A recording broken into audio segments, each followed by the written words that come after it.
there is a job vacancy in church. Without knowing what it is, how many of you would put your hands up if I said there's a job vacancy in church?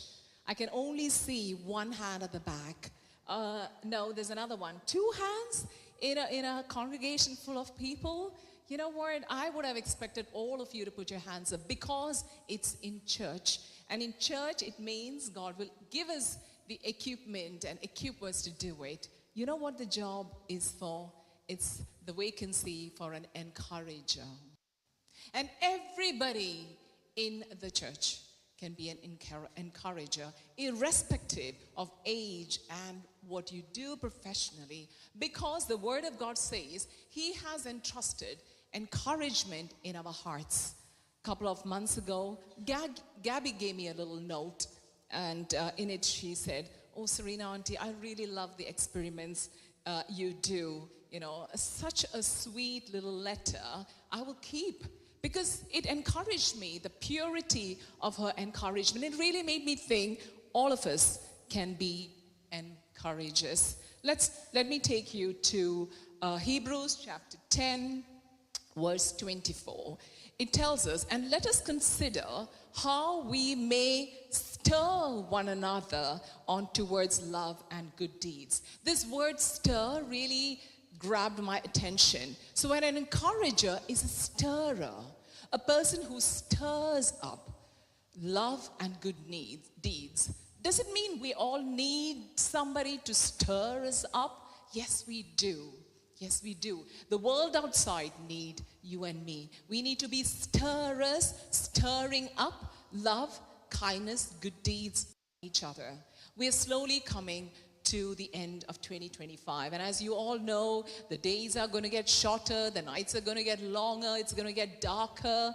And, according to people, it's, winter time is a time when a lot of people suffer depression. But listen, this winter, let us make it the happiest, because we are all encouragers. As you reflect back on the month that has gone by, how many of your friends and contacts in your WhatsApp groups or other groups would say, you have been such an encourager to me? If God was looking at all the hundreds of text messages we would have sent this month, how many of them would be encouraging messages saying, "I care, you're in my mind, I'm praying for you," a Bible verse, telling each other, "You know what, we can do it. Are you going to be in church on Sunday?" And if somebody says no, and then encourage them, stir them. That's what God is calling us to do. And as we step into October, I pray that God will help each one of us to be a stirrer. So I saw this illustration which really helped me understand this word of God, and I wanted to share it with you. As you can see, I hope you can see, there's a peeled orange at the bottom of this jar, and it's just lying there, absolutely of no use to anybody, and it serves no purpose lying there. It looks very sad, but watch what happens if I were to do something. So I'm going to stir the water. When you stir, you see, what will happen? That's all I'm doing. I'm just stirring the water, and can you see it rising? Oh my God, the orange can't stay at the bottom because the stirring of the water is causing it to come on top. And it really helped me understand that's what sometimes our spirit is, quite down and quite troubled, and we don't feel like doing anything. That's why we need each other. That's why we need each other. We need each other, church, because this is what will happen to our spirit when we get stirred up.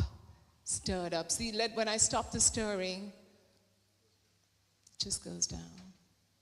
We need each other. Come on, let's make this winter time the most happiest in our church, in our homes, in our society. All we need to do is use the words God has given us. We can all fill that job vacancy. This morning, I want to share with you a personal story. A person who's such a stirrer to my spirit. Sister Sylvia, can you come here, please?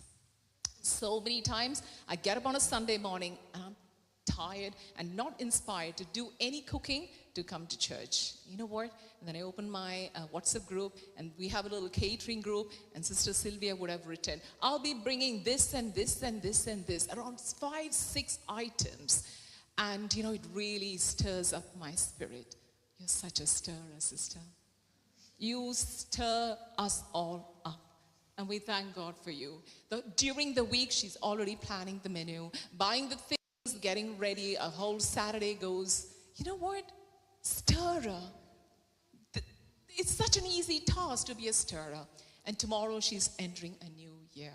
And our prayer for her this today and for this whole year is that you will continue to stir us all up towards good deeds and love deeds like you have been doing.